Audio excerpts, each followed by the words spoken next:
Welcome to Brew Babes podcast. I am your host, Danielle Snicker, also known as Sassy Cider Chick. We are in studio today. I absolutely love being in studio with you guys. If you have not noticed, our studio is changing. We have a very anonymous sponsor who does not want to be named, and they are kind of revamping our studio for us. So thank you for that. So you will definitely see some more stuff coming in and changing. But I like the setup. I think it looks a lot better. To my right is the beautiful, the amazing, the event goddess, and my beer life mate, Kat Jones. How are you today? Super duper. And to my left, I have to make sure I'm doing the right thing. It's my left, yes, is the super talented, the voice of reason, so much for us, my dear soul sister, Taylor Woods. How are you doing? I'm doing so well. It's so good to be here and see you all again this week. I know. I love when we're in studio. It just goes so much better. It just goes so much better. So I normally we go through, there's like, what did you do? What did you do? I don't care. We're busy. Just know that we're busy doing things. We're super busy. We all did our things, but we all did one specific thing. And on Tuesday, we got invited to Waimama, which is not close. Which I didn't even know existed personally before that moment. New to Florida, you know. She did not know it existed, but it does. And we went out for the University of Florida's extension program in Waimama, and it is a hop farm. And they grow Cascade hops, and we got to be out on the farm. And then we got some really, really cool science-y, which is not my best subject, science-y explanations on Cascade hops. They're going to be making a specific Florida hop, which is going to be super cool. So it'll be very proprietary to the state of Florida. Very cool. And this is a little bit of a different take on it, because me and you have been in the industry a long time in Tampa.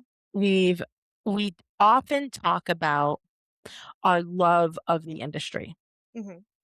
And so we very often get into this, like, you know, how close everybody is, where it's 200 of our best friends. Yeah. But we also get very jaded. Yeah. I was like, this is so positive. I know. I was like, well, there's a but there somewhere. we get very jaded in the information that we know. And in the information that we know, sometimes we're talking like the 3-tier system. And we're talking about the 3-tier system. And you're giving these very real and authentic, like, I can't believe that that's happening. And for us, it's like, welcome to my world. Yeah. Like, it's not surprising when you hear all of the taxes on everything and you're like, oh my goodness. And we're like, welcome. Which is, I think, arguably how we were the first time we heard that information too. Yeah. Probably. It's just fresh in my brain. From a recent enthusiast to behind the bar. Yeah. Dang, I had no idea that this all affected everything. And you have these like super authentic reactions that me and Kat just kind of go, welcome to our world. Yeah. But Tuesday, she got another welcome to our world that doesn't get to happen often. And it is something that I really do want to hear from you, because the one thing that we talk about is how close everybody is. Yeah. And because of the kind of just the structure of where we work and things like that, she hasn't experienced that as much as we have. And it is because we worked in multiple places and we're all over the industry, and we're we're made brewery sluts. We jump around. Right. We're all over the place. And so that has kind of created this friendship that we have and this real family-like structure that we have with pretty much everybody that you haven't experienced. No, I have. Yeah. Well, what were your... So I want to hear your thoughts on all of it. Yeah. Because we get to do this stuff a lot. Yeah. I loved Tuesday. I mean, I'm one for learning all the time. So just start with like the content of the hop farm itself. I learned so much. I mean, little did I know that I didn't know much about growing hops. I've seen them, I've held them, like I enjoy them, but knowing like just how they grew them, how in Florida they can get 2 grow seasons out of it because they just extend the light hours. When they grow up in like the Northwest, they only get 1 grow season. So we can harvest now and we can harvest again in October, which I think is just phenomenal. And the growth, like they grow like 10 inches a day at the beginning, that was which is crazy. Just like phenomenal. And they're beautiful. And So I just cool. I just loved being around them. And then the presentations I thought were great. But yeah, ultimately at the end, hanging out with you all, we had a little Tampa Bay Brewing Company, like little party in the back. Like it felt like the cool kids at the back of the classroom, like cutting up a little bit. We Just were ended up there. we're a little rabble rousers in the back. And if those who know me more, I am a little rebel rousel deep down. It just you get the weirdo comes out the more you get to know me. Like We love that. yeah, I'm good love it. customer service. Hi, how are you? Da, da, da, da. But I get to be with more weirdos. Yeah. And That's an onion. yeah, we hung out afterwards at The Talking Pint. the Talking Pint. Yeah. And just to talk to everyone, had a few beers. I had NAs, and like that's always something, being in the industry but not drinking and feeling that I might ostracize myself or just not be in the crew. And then I just felt so welcome. People had good questions and there was no judgment around it at all. And it actually like brings tears to my eyes because I respond. Like I'm not one to initiate a conversation and talk a ton, but I'm always observant and I'm always ready to have a conversation, but people have to be like, start it a little bit. So I just felt really welcome and it really warmed my heart to like, I've heard all these names and I'm like, okay, like this person and their history, and you guys have been in this industry. I mean, you guys have been in it for a long time, but so your friends have been in it like the beginning of even craft longer breweries in Florida. So like that's just so inspiring just to hear their journey. And some of them are in sales, some of them are managers. It's just really cool. And I just felt really welcomed with open arms. And I think I loved it. I mean, I really feel like my little brewery community is growing a little bit. And I mean, I have it with like my customers and stuff, but then to reach out and learn more about like the depth of the industry instead of just like, oh yeah, these are the beers and I can tell you about this. But like, I love knowing the inner workings of the whole world that I exist in, no matter what world it is. And it was just so incredibly enriching talking to Major and Billy and all the people there. In that hour afterwards, I received just as much information as like the 6 hours prior. It was a long day. It was a long but day. so enriching. Yeah, Like, and so my heart left very happy after all of that. It was like going back to school and having I got to hang out with the cool kids and that was fun. So and they are the cool kids. Wait, are we the cool kids? We're part of that group. I think we would say they're the cool kids. I think they would say we're all the cool kids. And that's really cool kids to say that. Right. I mean, it was, and I could see as the day was going how much more she was getting out of it. It shows. And I mean, and here's the thing, and you had the guys from Clearwater Brewing were there, and they would come over every once in a while. They weren't sitting with us, but they were there. Sean, who we haven't seen in forever. That was great. Bootleggers. And Sean actually had a conversation with her about how much he loved strong women. Yes, strong women, and there's tons of great strong women in this industry. So way to go, strong women. And supporting them. And so it was just like one of those things where we get very jaded in this as she's reacting. It's like, welcome to our world. Like this is the struggle we've had. But I was so happy to introduce you to the part that we fell in love with. Yeah. Because we'll talk all the time about how much we love everyone in the industry and how close we are. And anyone in that room, I could be on the side of the road in the middle of the night and have a flat tire and call. And any one of them would say, weird that she called me instead of anyone else. But they would get in their car and come and help me in a second because that's the industry. I actually think since some of them have been a part of it since the beginning, that has kind of created the precedent of that being the brewery community. Yes. Like it starts at the top and then it just spreads from there. So I think just who they are and them being at the origin story of craft beer in Tampa and like in Florida, it's set a precedent that created the whole community of breweries not being super competitive, they're collaborative, and it's like a whole neighborhood vibe instead of like this rough and tumble, like let's beat the shit out of each other kind of vibe. Yeah, no, and let's beat the shit out of Mac. There's plenty of people we can beat the shit out of. It's not each other. Take the jadedness, hopefully some of the like my freshness of it can like grow off and then jaded towards other things. No, and I love that. I love that you got to see this side of the industry that I think there's a handful of enthusiasts that get to see. I think we get to see it being we're so much a part of kind of lots of stories. I would say, like, I always say, like, I'm the outsider of a lot of people's stories. Like, I'm like one of those, like, like I'm on the outside of the story, but I'm like extra somewhere. in their movie. I'm an extra in their movie.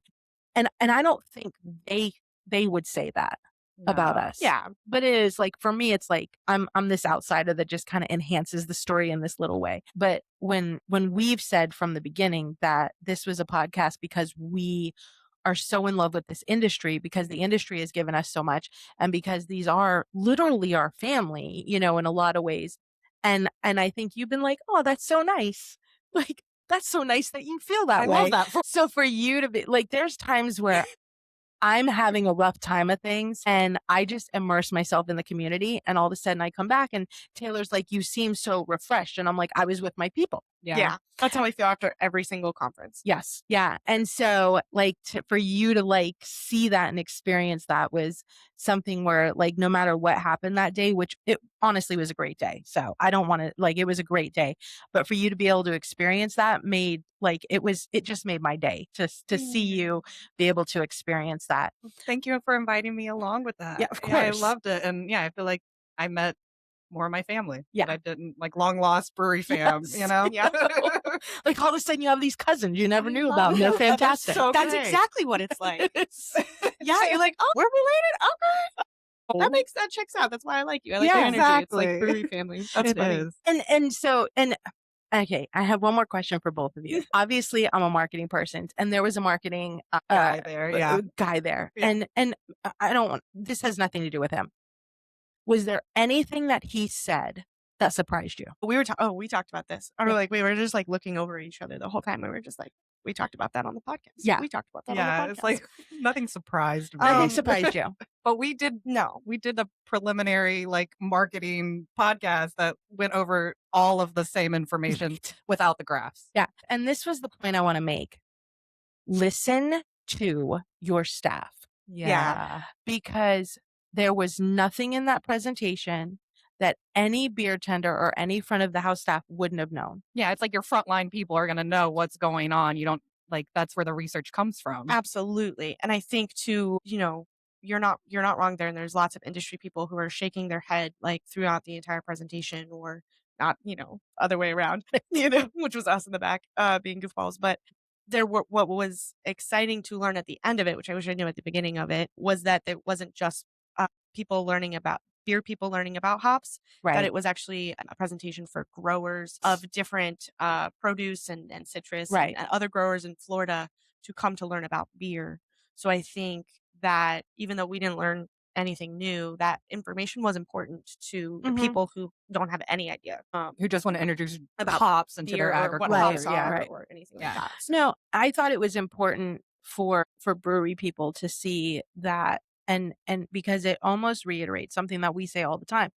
Your front of the house staff often gets overlooked as people who know and who could really tell you so much about your business that would help your business grow. Yeah. And I'm not saying just us. I mean, obviously we work front of the house and we know a lot of stuff. I mean, that's why we come up here and we, pontificate. That's why we started this podcast for an hour. So we can talk about all the cool shit that we know. Yeah. And tell you guys about the cool shit that we know. But we're not the only ones. And some people are going to listen to our podcast and be like, yeah, that's nothing I don't already know. Right. But it was just such a, like, this is a major university that is doing all of these studies and surveys, and they're coming up with the same thing that we would have told our owners and managers at any given time. So for me, it was one of those, like, please listen to your staff. They know so much. It was very validating for me to be like, okay, cool. I'm right where my information is accurate, because it's what everyone is talking about. Yeah. And it was just one of the, it was very validating for me. And, just one of those things where it's like, I wish I could shake more brewery owners and be like, listen to your staff, like, you don't need to reinvent the wheel. Like, you don't need to do, like, you just need to like put on your listening ears. Everybody needs to put on some listening ears, because you have people on your staff that know a whole lot that you're overlooking. And I will say, like, even like, I always say this, like, you, to me, in that room was some of the best of the best, like some of the most amazing breweries and brewers. Like, there was brewers in there that have been to multiple, locations, multiple businesses over the years, and just know so much about the industry. And we all are very, very close. And hey, brewery owners that aren't doing what they would like to be doing right now. Like if you're not filling your tap rooms as much as you would like to be filling your tap rooms, there's a couple things. Number one, get involved with the beer community and listen to your front of house staff, because I will say right now, most of the tap rooms are filled with people from other tap rooms. Yes. Yeah. Yes. It is summer. We know how much everybody is struggling, and we will spend all summer long taking all the money we made in the winter Yep. and spending it Yep. at the breweries, but we're spending it at the breweries that are the most engaged, that get into the community the most, that are at all the beer fests, that are at those things. So if you're a brewery, Inviting and inclusive. yeah, And that you know is a they're getting brewery. us out Yeah. there. Yeah. And that you know it's a brewery. Yeah. Or tap rooms. I Or- feel the yeah. same way about tap rooms for me. I'm trying to go out. I try to go to some, but if you're a brewery owner and you're like, well, I don't want to go to the beer fest and I don't want to do this and I don't want to do a collaboration. We're good just within ourselves. You're missing the point of our industry. Yeah. I agree. And because you're missing the point of our industry, you're also missing out on a huge customer base over the summer and over the slow times, because not only do we collaborate, not only do we have a great time at a beer fest, not only do we have after parties that are just super fun, Great connection. and we go out to a hop farm and to be a little bit of a rabble rouser in the back going, when do I get to drink some beer? Which It is what happened.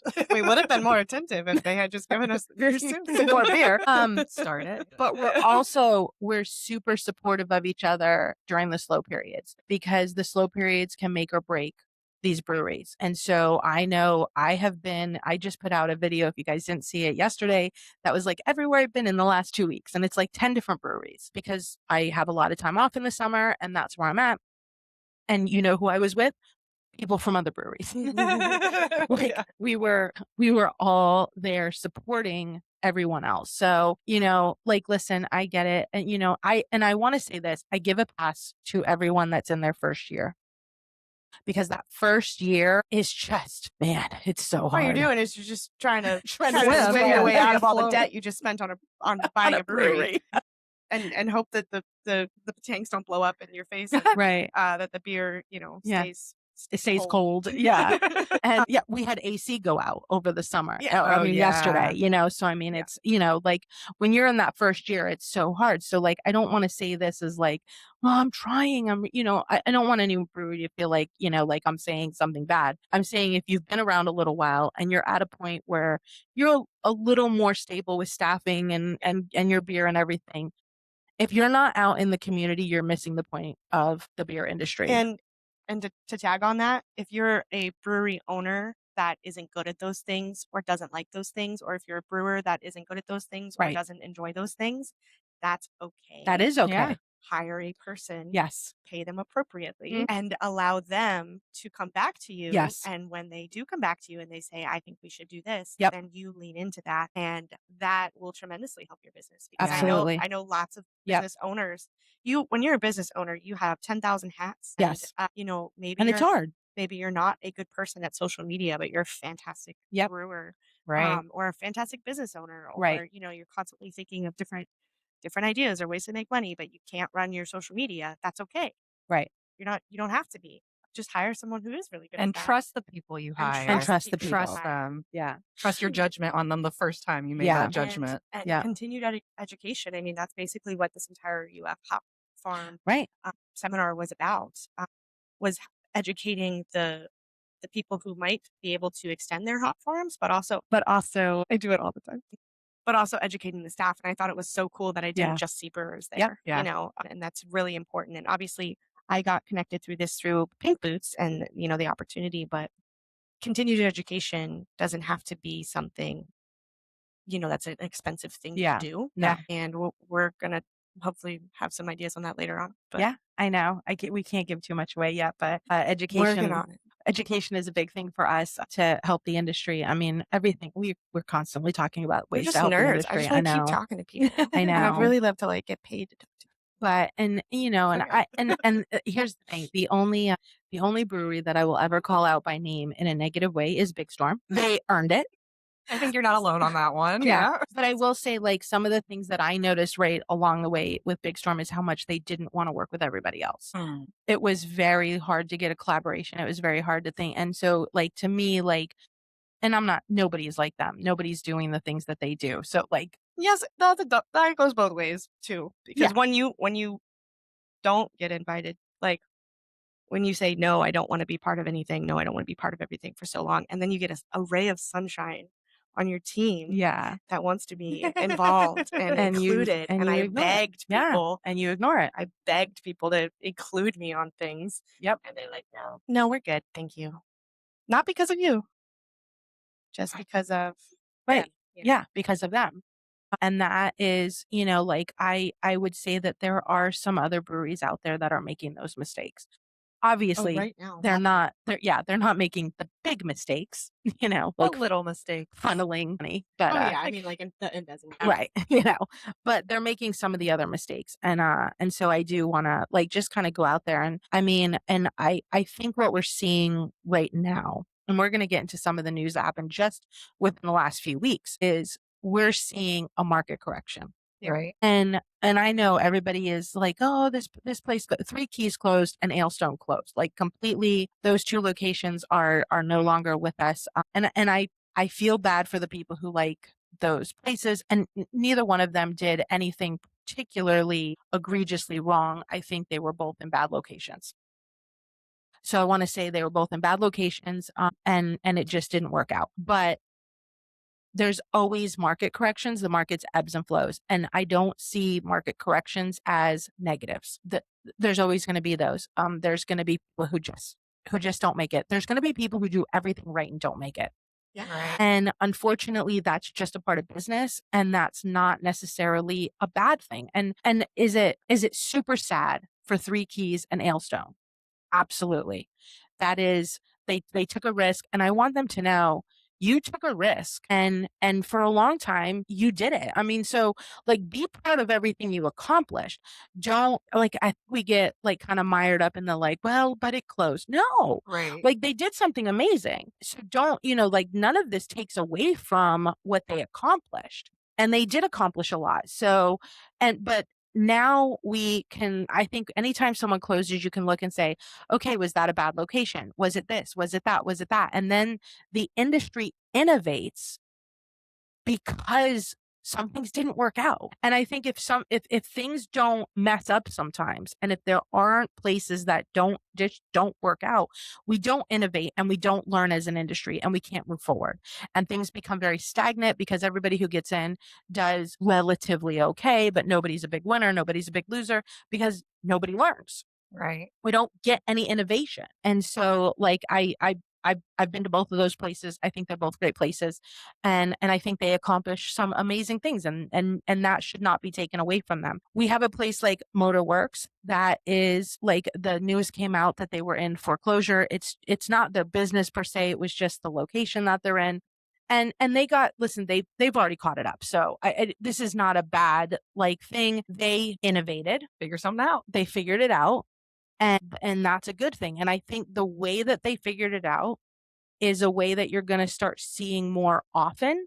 Because I do know what happened, but that's their business to tell. I think you're going to see more of that when a very strong brand gets themselves into a bind. I think what you see happen with Motorworks to kind of get them out of that bind, you're going to see more of. And that's a good thing. That's an innovation in the industry. I hate that, a strong brand went into foreclosure. Those things happen. Sometimes cash flow is not where you need it to be. And they figured out a way, and they figured out a way that is going to help others. And so that's at the end, a really good thing. You have places like Tampa Bay Brewing Company and Unrefined that they were in locations that became inhospitable to breweries. And in both of these places had the same problem.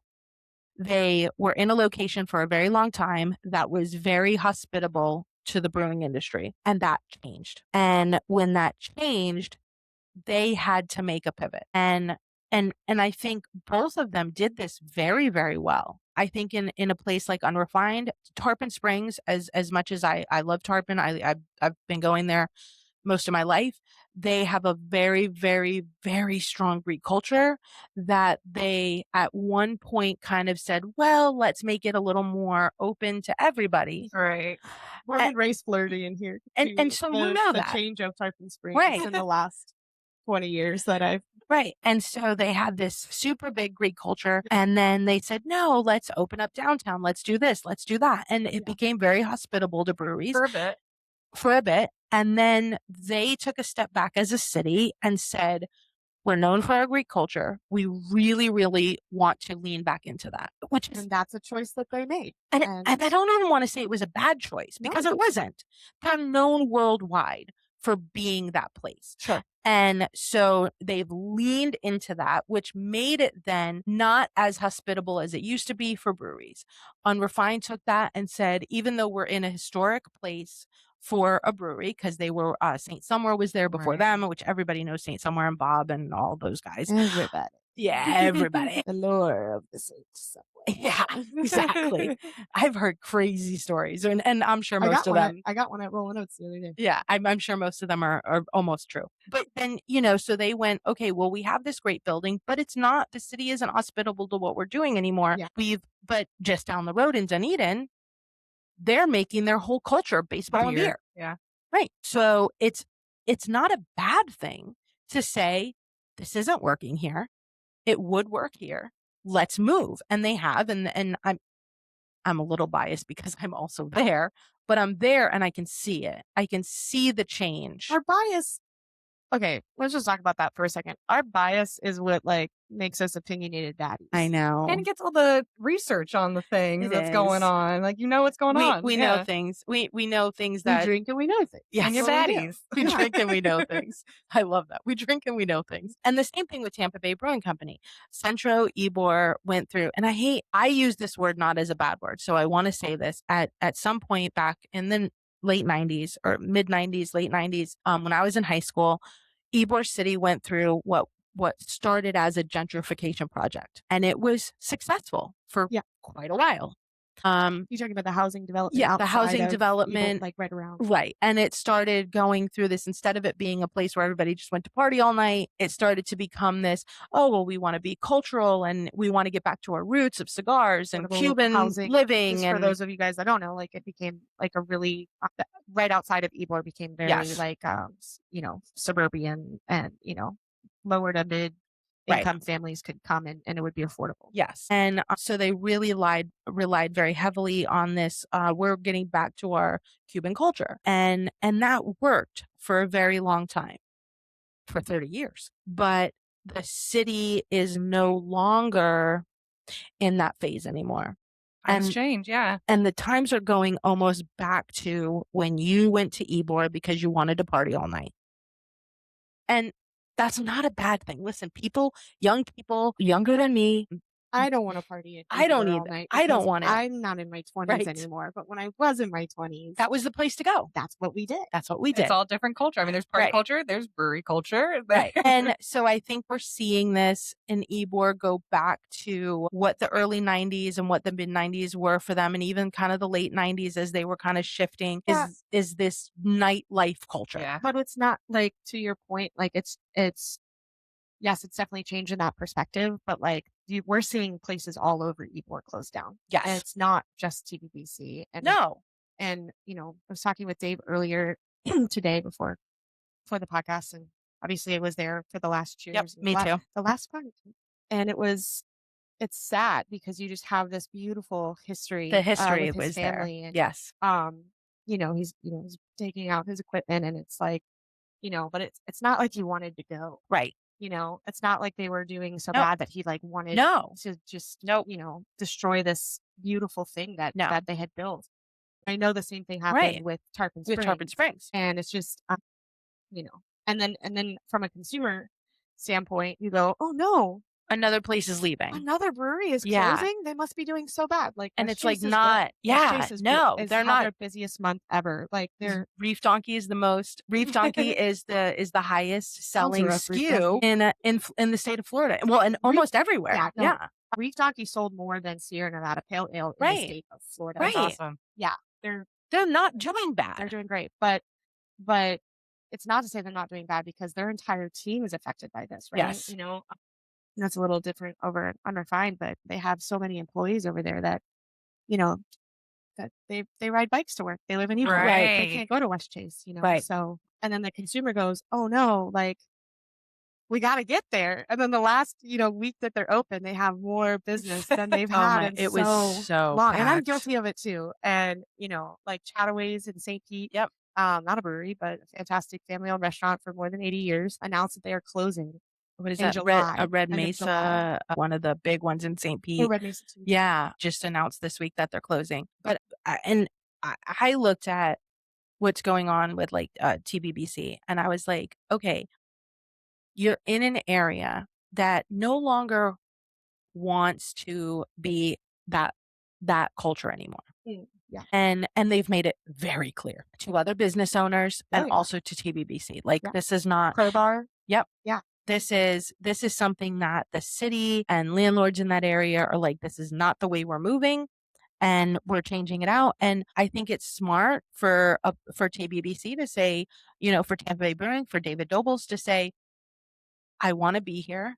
This is the history of our company, but it's no longer the right path to be in. It's not the right business move. Absolutely. And he's a phenomenal He is. businessman. I mean, his entire family. Yeah. They put their heart and soul in that for us. And I don't look at that as a negative, to look back and say, you know what, the city is changing, this location is changing, the landlords are changing, everything is changing, and this is no longer a good place for us to be. As much as I want to be here, as much as the history is here, as much as I would love to see this go forever, it's just not a good decision anymore. Also, you've got, when you start a business and you don't own the property, you have a lease. Right. And that lease might be 5 years, it might be 10 years, depending on Right. what. This isn't a Tampa Bay brewery problem. Like, this is a brewery nationwide issue where, you go in, you put, thousands, if not hundreds of thousands of dollars of equipment and renovations of the property and the space to make it a brewery.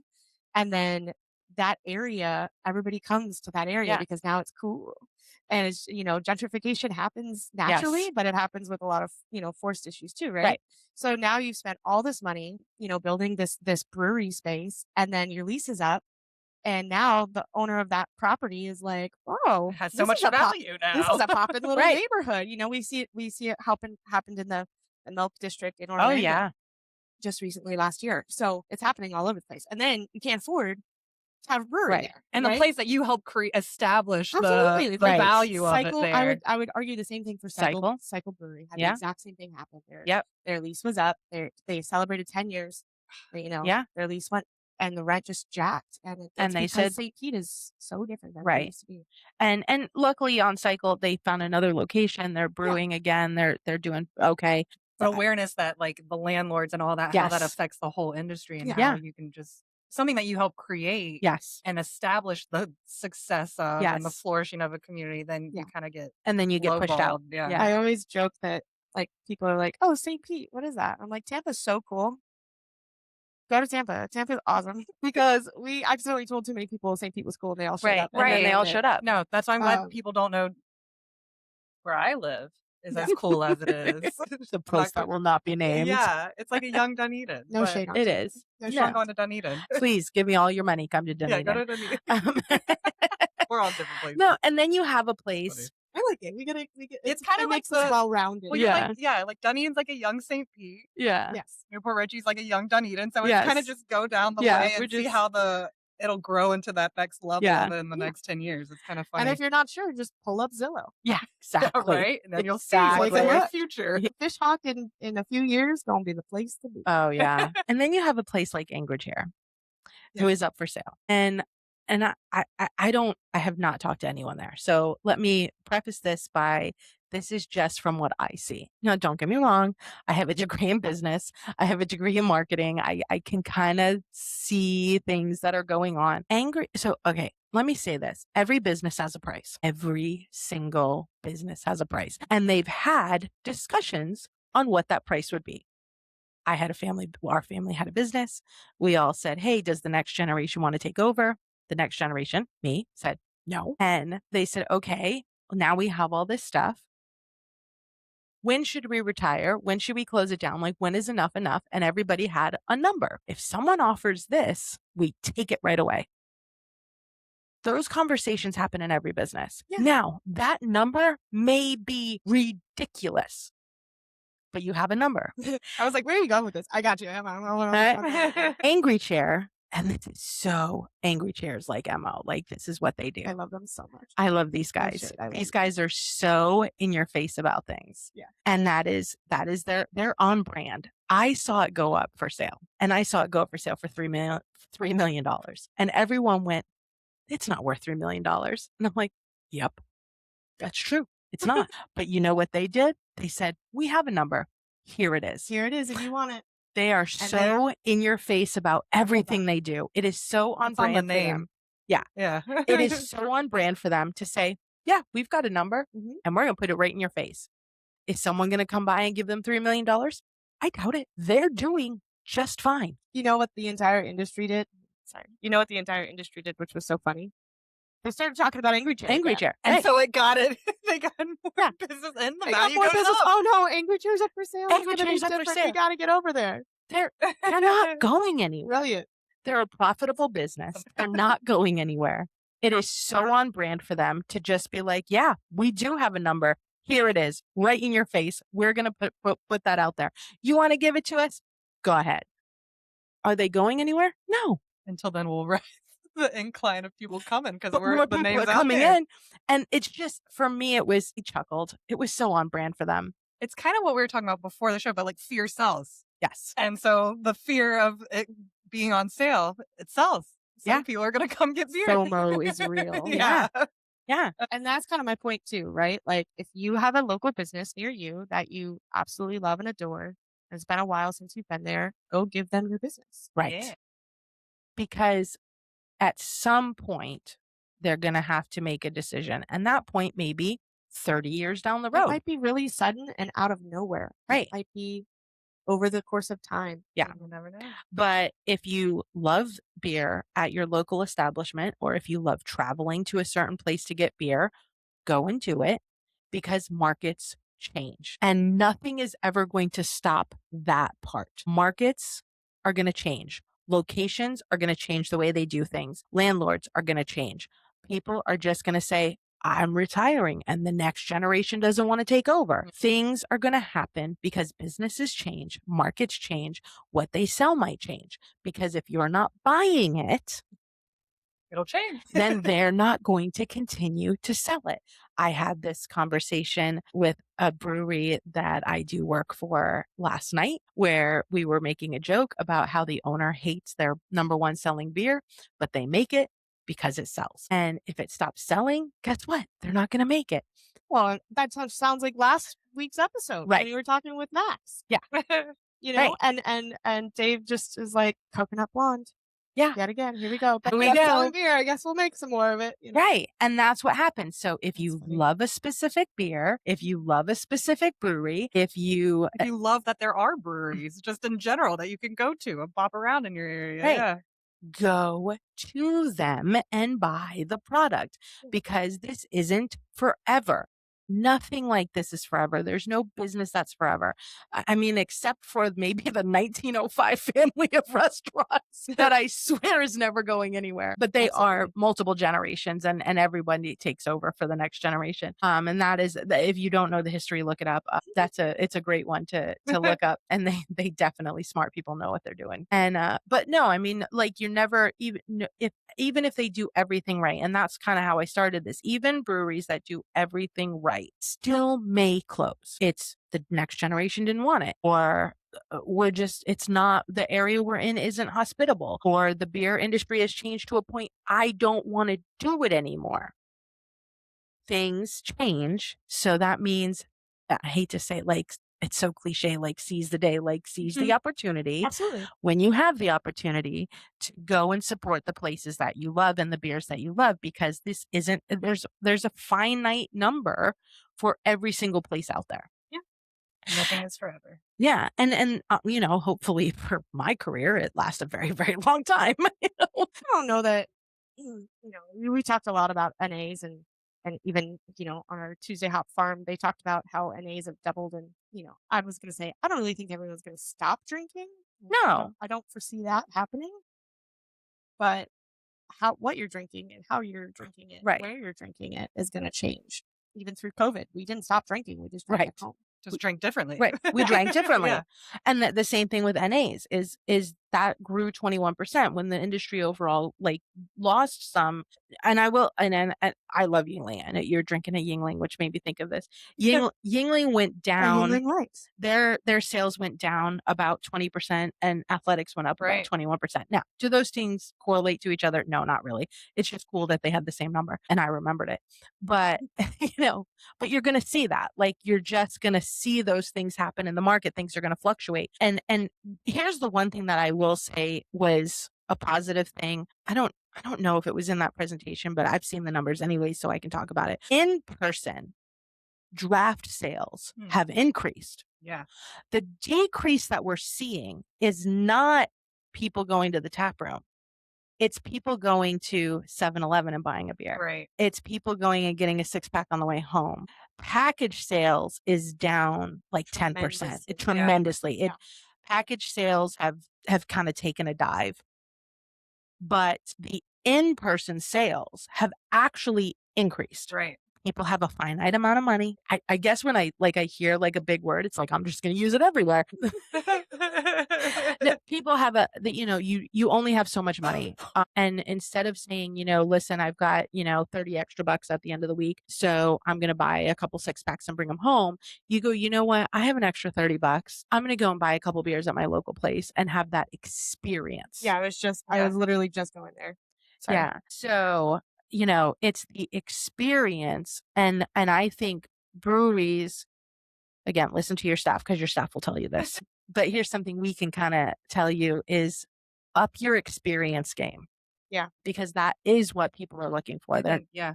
People aren't throwing house parties as much anymore. They're going to the brewery and having their own little community party. You have to less clean up. Well, because we'll clean up after that. So just hang out with your friends at the local place instead of throwing the kegger at the house kind of style. And that is something I'd like to see more breweries do, is actually do kegerator party. I can work on that. Keg parties. I was actually talking to a couple people from Woodwright because they're expanding the events. That's smart. Yeah. I love a Woodwright event. I know. God, they do it so good.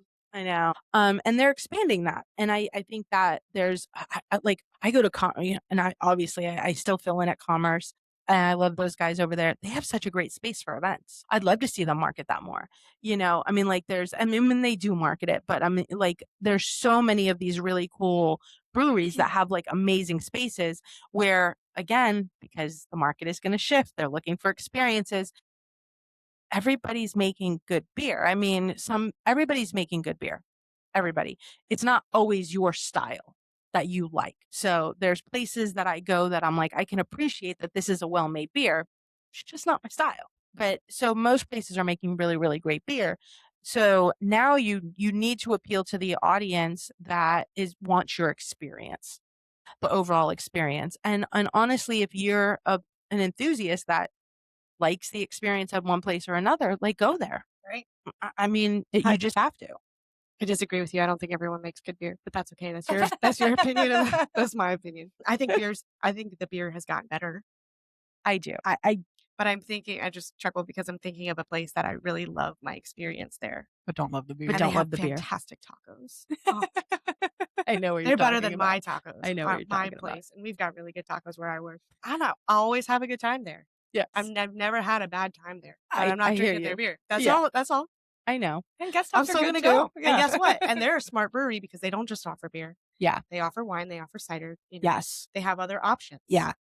Yeah. And if every brewery had as much love and attention on their wine list or their NA list or their THC beverages as they do about their craft beer, then you would see a party of 4 walk in the door. Yes. Not a party of 2. Yes. Right. Yeah.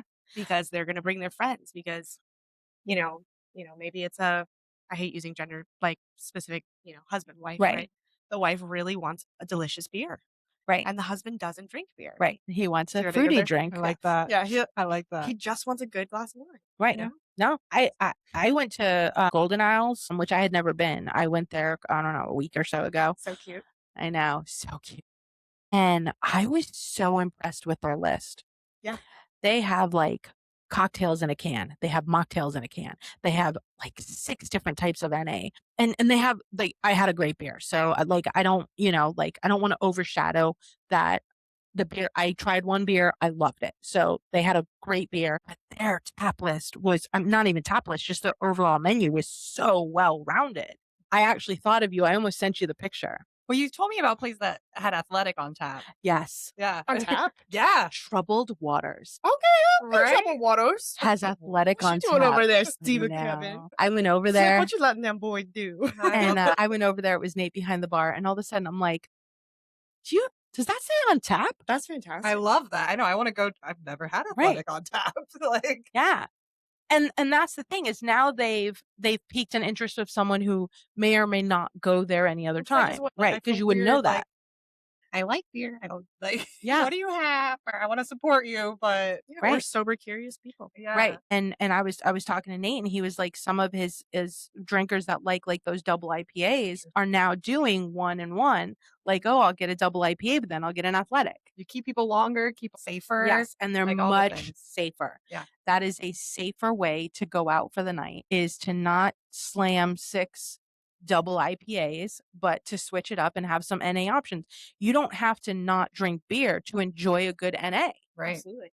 And I've only seen it on tap at Troubled Waters. I'm sure they're not the only hope there's ones, more. but but but yeah, I mean, those are the places that, and again, I haven't been everywhere, and I'm thinking of the places I've been in the last 2 weeks. You're working on it though. Right. Everywhere here we Be come. nice to your beer people. They come and support you. Yeah.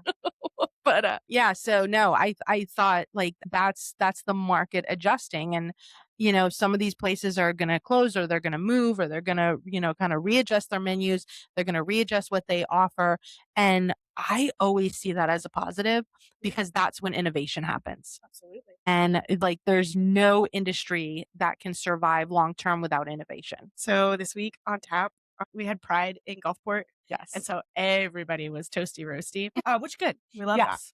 They were having a good Everybody time. was being safe. Yes. There was lots of Ubers and bikes and things about it. But I really wanted to put Stiegel Radler on tap. It's 2%. Yeah. Fantastic. Yeah. So Right. good. So I put Oh, it good on. And people Radler. were like, yeah, wow, yeah, so good. Yeah. And I was like, guys, just mix this with everything. So Right. I ended up putting it with Margarade. I love me a Oh, Margarade yeah. and the Shandy. Oh my gosh. Oh, I bet bro. that's so It was Yeah. so good. lemonade Powerade. Lemonade Oh, Powerade, bro. combo. It was so good. That But sounds it was phenomenal. like, cutting the alcohol because I Right. didn't want a whole 6% Margarade, but it's just it was hot. I needed Got some something. Yeah. electrolyte. Yeah. No, I love that. I love seeing that, people are looking at the industry as, what can we do to innovate? But and NA, or like very, very low ABV, is that way to innovate, where we can No, be absolutely. safer. Yeah. I'm testing it out right now. I wanna Keep see people how in it there goes. longer, drinking, like they'll drink more, drink Yep. less ABV, drink longer, Stay longer. hang out. Yep. Yeah. And So, Eat some food. yes. yes, and eat some food. Stay vertical. So I went to Troubled Waters. I love those guys. And like, They're all right. they're all right, yeah. And I love you, Nate. I will say, like, Nate, someone was in the brewery and they were like, oh, you do a beer podcast. Well, you should have me on. And it was a guy, which I always make a joke. And I'm like, well, if you put on a dress, because we only interview women. And he said something to, We don't tell people that they're gonna think we're no, it's a joke. Okay. It's a joke. She's sassy cider. I'm She's just sassy, you I'm right. sassy. You be you. You be you. I can get away with that stuff. And so What did you say? he told Nate, he goes, did you hear? She said I had to put a dress because they only interview women. That's sexist. And Nate goes, I'm going to stop you right there, buddy. And he goes, women are such an important part of this industry, and they are vastly underrepresented. God, I love that. And Amen, he's like, Nate. I Thank you. support so much of what they're doing, so I don't even want to hear that in here. Thank you, Nate. Thank you, baby. So Thank you and your beautiful build. I love you. He's my buddy. But I did go there because they had a grilled cheese food truck. Yes. I bet it was I gotta awesome. go there. I want to go get an Athletic on Yeah. tap. No, you'll Yeah, have to eat go over there. grilled cheese. Oh yeah, it was Yeah, in what are the you guys food doing this truck, afternoon? right? Oh, it was such a good grilled cheese. But yeah, so super cool. And again, I look at everything going on. There was a lot of news, and I think a lot of people got very shocked and scared and oh my gosh, what's happening? But I just wanted to kind of put out that this is when we do our best. This is when we innovate our best. This is when you really see everybody come together to support one another. And I know we're doing it on our end. I want to see beer enthusiasts and people who listen to the podcast do it on their end. It does look scary, and everyone's like, "Oh, the beer industry is hurting." There's a lot of bright side in all of this, a lot of it. So, and I want to make sure everybody sees that part of it also. So this week, go out to your local brewery, the one you love the most, or just one you've never been to, because that's what I've been doing for the last 2 weeks. Or you could follow my journey on Sassy Cider Chick as I go out to every brewery known to man and have a beer there. My liver by the end of the summer may not thank me, but I don't care because I'm supporting the industry I love. But that's where I'm going to be all week. Where are you guys going to be? I will be at work this week. I'll be at Emerald Coast 3 times this week. So I'll be there all weekend, Friday, Saturday, and Sunday. And then I am doing, I haven't put it out yet, but a little impromptu market at Espresso Gallery on Saturday morning in Newport Richie. So I'll be doing like astrology readings there nice. and little goodies. So yeah. Yeah. I love their coffee. I wish they served it a little faster. They're working on it. They're working on it. They actually have my favorite coffee, but I used to stop there on my way to work and I had to stop because they just took too long. They just took too long. So, but I mean, honestly, so some of the best coffee I've ever had. So very, very good product. Well, craft takes time. Yes, it does. It does. And I should have given myself more time, but unfortunately I like sleep also. And if you haven't seen any of my videos, my dogs are not morning dogs. So they like to sleep. They like sleep. Anywhere special you're going to be this week? Well, speaking of coffee, my beautiful, wonderful, fantastic boss of the human man decided we should start a coffee program. Because you guys aren't busy enough, like doing stuff. Because I'm not busy enough, because he's not busy enough. Yeah. No, everyone had tons of time. We all had tons of time, and he thought, it would be really cool. Innovation. Let's make Kat watch YouTube videos again, like she was when she was a barista, and then show the entire team how to froth almond milk because it's Gulfport. Right. Yeah. No, I'm just kidding. I'm very excited about the coffee program, and I will be there on Tuesday teaching Matt how to froth almond milk. So very excited for what is yet to come. It's the perfect time to do stuff like this. We want to talk about how to keep places in business and what to do with your brewery. Innovation. Yeah. And that's exactly what he did. Yeah. And I like to give him a hard time about as much things as I possibly can because nobody ever gives him a hard time. Really. That's our job. Right? Yeah, obviously. No, I'm very excited about the coffee program. So that's starting up this week. I'll be there on Tuesday. And then this weekend, I'm going to Orlando. Ooh, My friends over at Ivanhoe Park have invited us out to the Crispy Boy Festival, which is Saturday. From, I believe the VIP starts at noon until 4. Yeah. So just a little lager fest. Yes. I stressed my brewer out because he wasn't sure if he was going to have a lager for me because we don't make and they're not we don't make lagers very often, but and they don't go fast. We just so happen to have won gold for our Vienna Connections this year at S4 Beer. So I'm bringing that out. He decided to remake it just in time for Crispy Boy Festival. That's awesome. Perfect. Just in time. Yeah. Truly just in time. I cannot go out to that. I did want to go out to that, but I will be the MC at the Ultimate Girls Day Out this weekend.